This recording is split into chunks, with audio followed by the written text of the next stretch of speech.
오늘부터 바깥에 플랜카드 들어오실 때 보셨는지 모르겠지만 예수 그리스도의 탄생, 즉 성탄을 우리가 준비하는 대림절이 시작이 됩니다. 앞에 여러분 아래 강대상에 보시면 초 4개가 이렇게 있는데요. 이것은 우리가 예수 그리스도, 즉 빛으로 오신 예수 그리스도를 우리가 준비하는 그러한 상징적인 의미가 있습니다.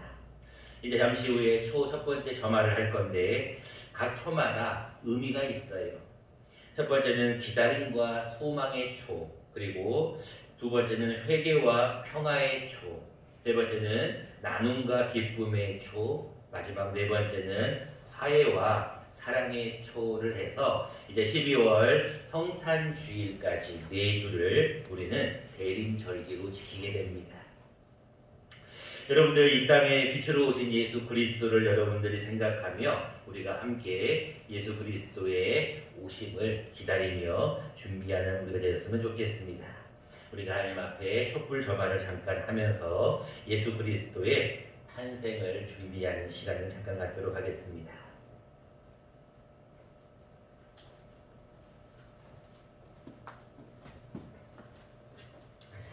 기도하겠습니다.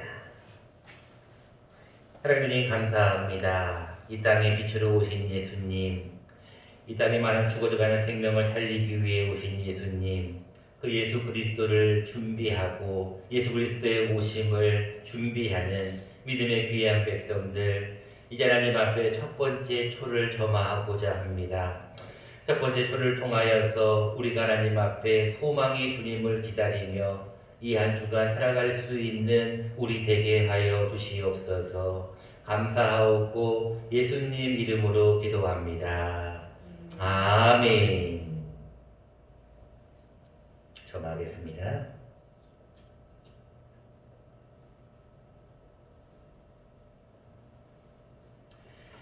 한 번 더 기도하겠습니다.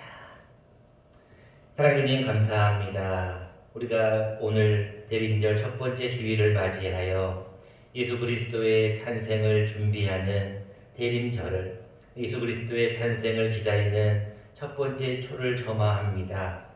하나님께서 우리에게 말씀하신 너는 이 세상의 빛이라고 말씀하신 예수 그리스도를 기다리며 우리가 소망의 주님을 바라보니 소망 가운데 인내하게 하시고 소망 가운데 더욱더 예수 그리스도를 바라볼 수 있는 우리 모두 되게 하여 주시옵소서. 감사하옵고 이 모든 말씀 예수님 이름으로 기도합니다. 아멘.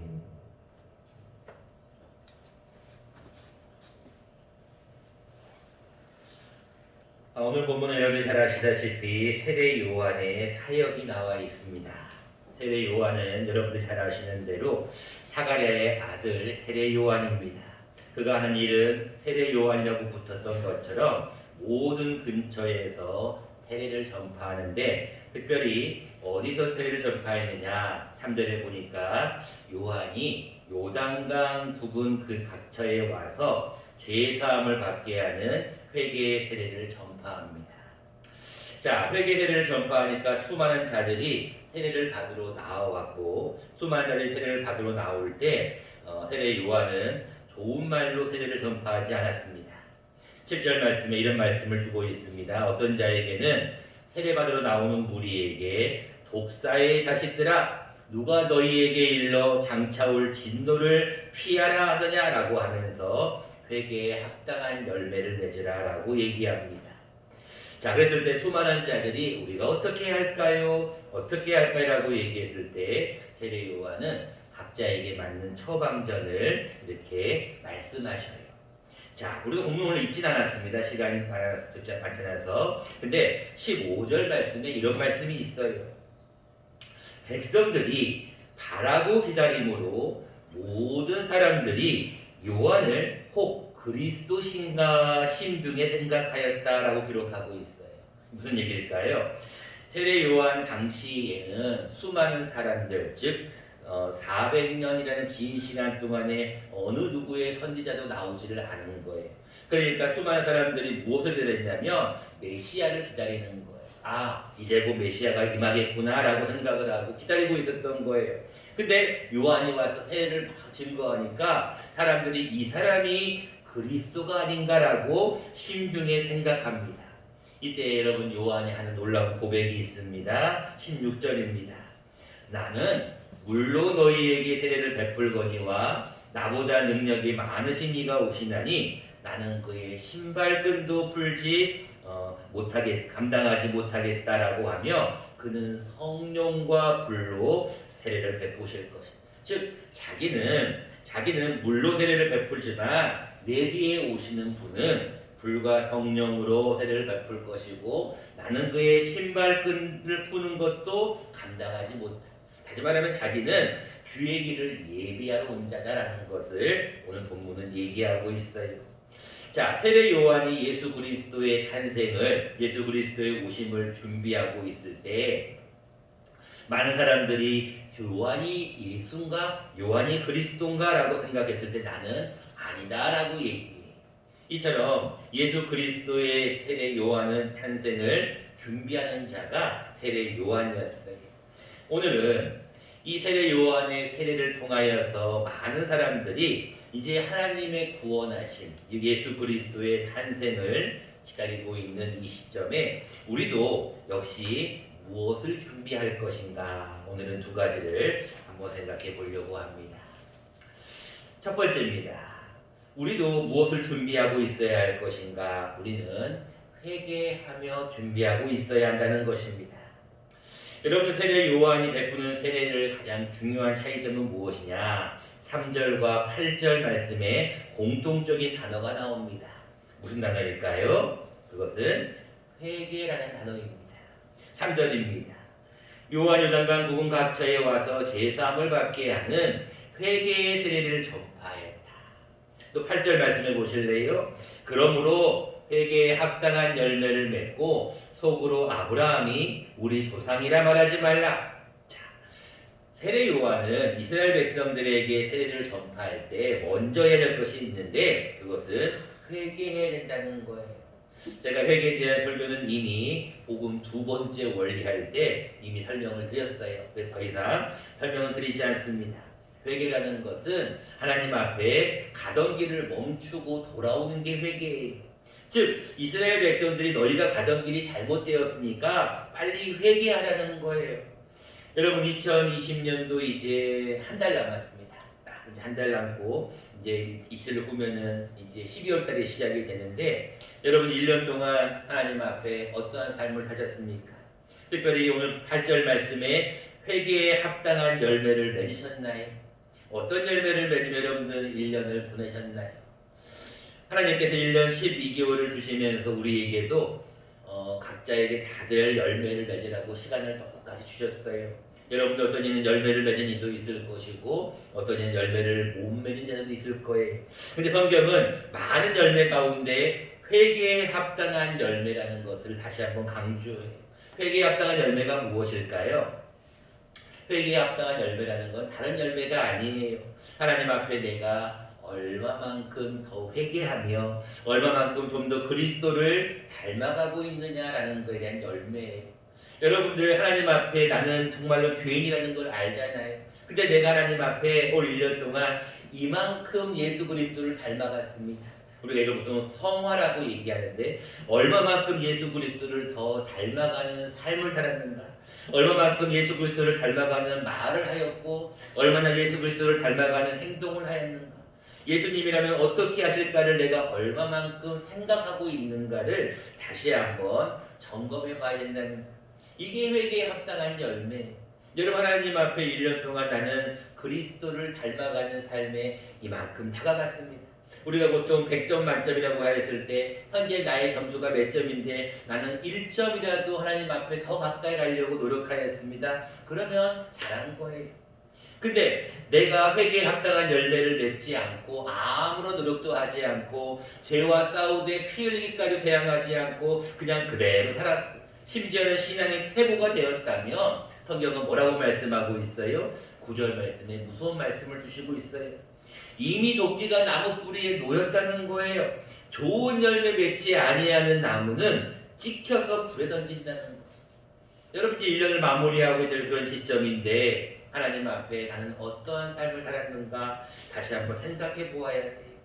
여러분, 교회력은요, 우리 모든 개신교는 교회력 절기를 따르는데, 여러분, 교회력은 사실 대림절기부터 시작이 됩니다. 대림절기가 시작이 되고 성탄절기가 시작이 되고 그 다음에 주현절기가 시작이 돼요. 또 고난주기가 되고 부활절기가 시작이 됩니다. 여러분, 이게 교회력은요 1년에 항상 이 연말부터 시작이 돼요. 그래서 많은 교회는 12월부터 새로운 1년을 시작하는 교회도 많이 있어요. 중요한 것은 뭐냐면 이제가 시작이라는 거예요.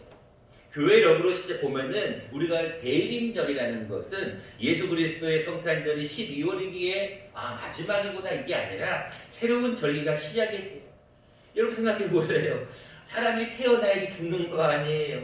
예수님께서도 고난 받기 전에 먼저 태어나셔야 될 거 아니에요. 그래서 이 대림절기가 교회력의 시작이에요. 여러분 매년마다 이 대림절기를 보내면서 우리는 이제 1년이 끝났구나 이 생각보다 새롭게 시작하는구나. 이제 예수 그리스도의 탄생, 예수 그리스도의 어떤 이 땅에 오심으로 이제 새로운 1년이 또 시작이 되는 거예요. 여러분 하나님 앞에 다시 한번 이런 마음을 가져야 돼요. 하나님, 내가 회개에 합당한 열매를 맺었나요? 내가 1년 동안 정말로 회개에 합당한 열매를 맺었나요? 내가 하나님 앞에 정말로 주님을 더 닮아가기 위해서 노력하였나요? 그랬다면 감사하고, 그렇게 하지 못하였다면 다시 내가 하나님 앞에 새롭게 분발하겠습니다. 새로운 마음으로 시작하겠습니다. 라는 그런 마음을 가져야 돼요. 여러분, 사람에게 제일 중요한 게 세 가지가 있어요. 하나는 육체예요. 몸이 제일 중요하잖아요. 몸이 건강하잖아 봐요. 필요가 없잖아요. 두 번째가 뭐예요? 우리의 생각이에요. 그 다음에 세 번째가 뭐예요? 가장 중요한 게 우리의 마음이에요. 마음. 여러분들 성경은 뭐라고 얘기합니까? 회개에 합당한 열매는 우리의 마음을 좀 새롭게 하라는 거예요. 여러분, 오늘 코로나19로 인해서 많은 분들이 걱정하셔서 주일날 교회를 나와야 될지 말아야 될지, 또 많은 문자가 와서 종교활동 자제라고 얘기를 하고 우리가 많은 하나님 앞에 걱정하면서도 주님 앞에 나오는 이유는 뭐예요? 하나님께서 다시 한번 우리를 지키시고 주일을 하나님께서 복 주시겠다고 약속하신 날이잖아요. 그래서 이날 나온 것, 기도하는 거잖아요. 하나님이 그런 일을 잘 보고 잘했다라고 말씀하시는 거예요. 우리가 마음을 변화하는 게 얼마나 중요한 것인가, 우리가 로마서 12장 2절 말씀을 같이 한번 읽어보면 좋겠습니다. 자막을 보시고 함께 읽어보겠습니다. 시작. 너희는 이 세대를 본받지 말고 오직 마음을 새롭게 함으로 변화를 받아 하나님의 선하시고 기뻐하시고 온전하신 뜻이 무엇인지 분별하도록 하라. 여러분, 분명히 말씀하고 있잖아요. 너희는 이 세대를 본받지 말라는 거예요. 이 세대는 어떤 세대예요? 한 가지밖에 없어요. 이 세대는 죄악을 향해 나아가는 게 이 세대예요. 왜요? 사람들은 죄악을 향하여서, 쾌락을 향하여서, 정욕을 향해 계속 나아가고 있잖아요.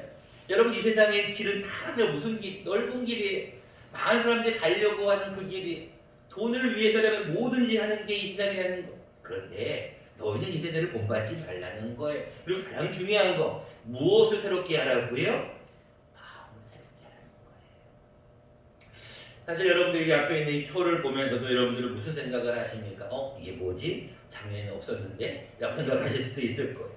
앞에 나와서 초를 켜고 있을 때 여러분들은 무슨 생각하셨어요? 또 뭐 하는 건가? 이런 생각을 하실 수도 있어요. 가장 중요한 것은요, 여러분들의 마음이 좀 새로워져야 돼요. 아이고, 똑같은 주일, 똑같은 예배, 이렇게 생각하면 안 된다는 거예요. 이제 1년이 다 끝났구나, 이제 뭐하고 마무리를, 이게 아니라 하나님 앞에 아까 얘기했던 대림절기가 교회력으로 시작하면 새롭게 시작하는 거예요. 새로운 마음으로 다시 한번 우리가 마음의 변화를 좀 가지자는 거예요. 회개에 합당한 열매는 그리스도를 더 닮아가려고 노력하는 거예요. 나는 주님을 더 따라가는 삶이에요. 여러분들 손에 쟁기를 들고 뒤로 돌아보지 않고 주님을 바라보는 것이 하나님이 기뻐하시는 뜻이다라는 것입니다. 여러분들 하나님 앞에 이제 2020년 이제 한 달 정도 남은 기간 동안에 새로운 마음으로 다시 이렇게 회개의 열매를 맺으시기를 바랍니다. 두 번째입니다. 이제 예수 그리스도 오심으로 하나님의 구원을 모든 사람들이 보게 될 것인데, 하나님의 구원하심을 우리가 준비하는 우리는 무엇을 준비할 것인가?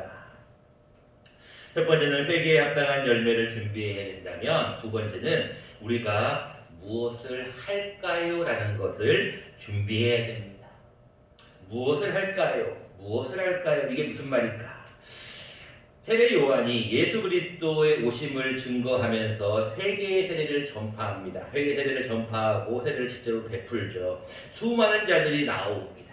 그때 다들 예수 그리스도의 이름으로 세례를 베풀지는 않지만 물로 세례를 베풀면서 나오는 자에게 복음을 증거할 때 무리가 뭐라고 하냐면 물어봅니다.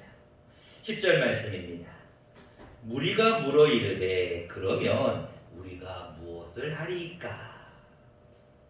12절 말씀입니다. 세리들도 세례를 받고자 하여 와서 이르되 선생이여 우리는 무엇을 하리이까 하매. 14절입니다. 군인들도 물어 이르되 우리는 무엇을 하리이까 하매. 자, 여러분들 수많은 무리가 무엇을 하리이까? 세리들도 그 당시에 죄인이라고 하는 세리들도 무엇을 하리이까? 그 당시에 군인들도 우리가 무엇을 하리이까라고 세 부류의 사람들이 똑같은 질문을 합니다. 무엇을 하리이까? 여러분들도 동일한 질문을 합니다. 여러분, 대림절기가 시작이 되었습니다. 바깥에 보니까 현수막도 이렇게 있는 것 같고, 들어와 보니까 초도 있는 것 같고, 이제 곧 12월도 되는 것 같고, 이제 여러분 하나님 앞에 내가 무엇을 하리이까라고 여러분들도 질문을 해야 된다는 거예요. 그때 세례 요한은 뭐라고 얘기하고 있느냐? 4절 말씀에 우리가 해야 할 일을 자세히 기록하고 있습니다. 광야에서 외치는 자의 소리가 있으되 너희는 주의 길을 준비하라. 이게 우리가 해야 할 일인데 구체적으로 말씀하고 있어요. 그의 오실 길을 곱게 하라 라는 것까지가 우리가 해야 될 일을 구체적으로 5절에 기록하고 있습니다. 첫 번째는 모든 골짜기가 메워지고, 첫 번째. 두 번째예요. 모든 작은 산이 낮아지고, 두 번째. 세 번째입니다. 굽은 것이 곧아지고, 세 번째. 마지막으로 험한 길이 평탄하여질 것이요.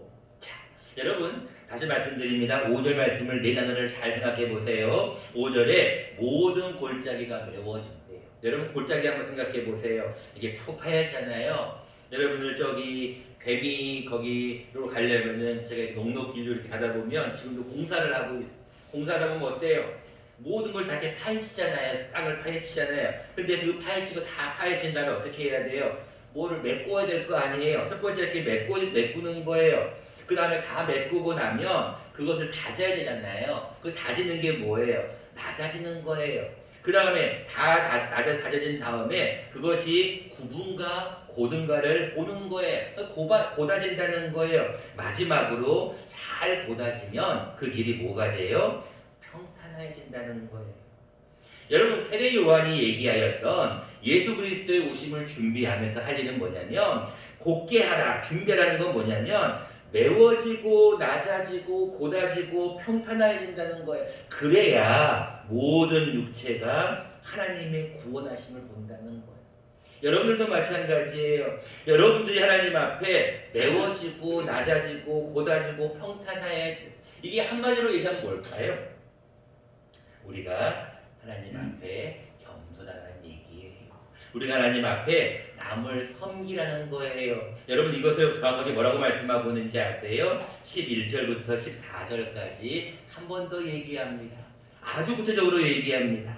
무엇을 하리이까? 너희가 낮아져야 될 일이 있는데 옷이 두 벌 있느냐? 그러면은 뭐 하라고요? 옷 없는 자에게 나눠주라는 거예요. 여러분 성탄절, 대림절의 의미가 뭐예요? 옷이 여러분 두 벌이 있으면 나눠주셔야 돼요. 섬겨야 돼요. 또 여러분 11절에 뭐라고 말씀하고 있어요? 먹을 것이 있는 자.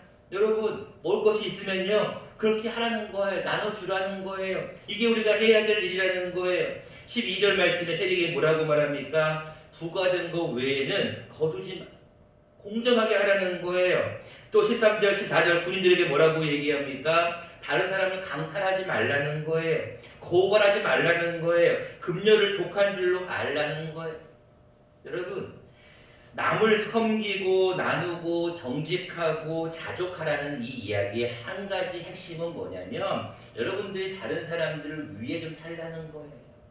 여러분들 대림절이 되었을 때 내가 무엇을 할까요? 한 가지, 여러분 주위에 있는 어려운 자들을 좀 돌보라는 거예요. 이것이 여러분들 매워지고 낮아지고 고다지고 평탄해지는 겸손한 자의 삶이라는 거예요. 여러분 예수 그리스도의 오심이 목적이 뭐예요? 예수님께서 왜 이 땅에 오셨어요? 한 가지잖아요. 그냥 하나님께서 너희들을 구원하겠다. 그럼 구원되는 거잖아요. 근데 왜 굳이 예수 그리스도 왕 하나님 자신이신 왜 예수 그리스도를 이 땅에 왜 보내셨어요? 그 이유는 뭐예요? 우리가 죄인이기 때문에 사람과 똑같은 어떤 인간의 모습에 죄를 해결해 줄 자가 있어야 한다는 거예요. 그렇기 때문에 이 땅에 오신 이유는 우리들의 죄 때문이라는 거잖아요. 마찬가지. 여러분들도 대림절을 보내면서 나는 예수님의 오심을 준비해야지. 근데 뭘 준비할 거냐는 거예요. 여러분들이 예수 그리스도가 이 땅에 오신 목적을 알면 우리도 똑같이 하는 거예요. 예수님이 이 땅에 오셔서 무엇을 하셨어요? 다른 사람을 가르치고 고치시고 전파하셨잖아요. 똑같아요. 우리도 할 일은 뭐예요? 우리가 옷이 두 벌이 있으면 나눠주는 거예요. 먹을 것이 있으면 나눠주는 거예요. 다른 사람에게 정직하게 행하는 거예요. 여러분 다른 것을 강탈하지 않는 거예요. 자족하는 거예요. 이게 여러분들 우리가 늘 배워왔던 타인 중심주의의 삶이에요. 결국 여러분들 뭐 하라는 거예요? 우리가 무엇을 하려니까 다른 사람을 위에서 사는 타인 중심주의의 삶을 살라라는 것입니다. 이제 말씀을 맺고자 합니다. 여러분들은 이제 대림절기를 보내면서 이제 매주마다 예수 그리스도의 오심을 준비하는 마음을 초가 켜질 때마다 한 번씩 생각할 거예요. 첫 번째 초의 의미가 뭐라고 했는지 여러분들 혹시 기억나시나요? 금방 말씀을 드렸기 때문에 이제 기억을 못하시겠죠. 첫 번째 초의 의미는 기다림과 소망의 초입니다. 여러분들 이제부터는 한 달 동안 예수 그리스도의 오심을 기다릴 겁니다. 새벽 예배에 나오시는 분들은 매일마다 이 초를 볼 것이고 일주일에 한 번 나오시는 분들은 한 번씩 초를 보게 되겠죠. 중요한 것은 여러분들이 초를 볼 때마다 꼭 기억하십시오. 예수님이 이 세상의 빛이시구나. 나는 이 세상의 빛으로 오신 예수님을 준비해야겠구나. 무엇을 준비할까? 오늘 감옥에 내지 않았습니다. 사도행전 2장 37절에 이런 말씀이 있어요.